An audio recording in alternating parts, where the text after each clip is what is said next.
sa mga katrabaho ko. Special mention kay Madam Arlene at binigyan mo ko ng chance na makapunta dito sa Doha, Qatar. Salamat sa lahat-lahat ng pagmamahal. Ayokong umiyak. Ramdam ko naman na nandiyan ka sa akin palagi. Through thick and thin.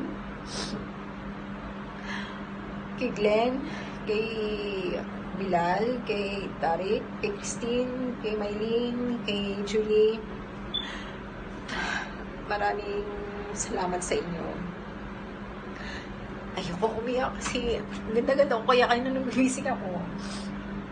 Ayun. Thank you. Thank you so much. Alam niyo na yun. Short message lang ako. Gusto ko lang magpaalam sa inyo. Ayun. Thank you.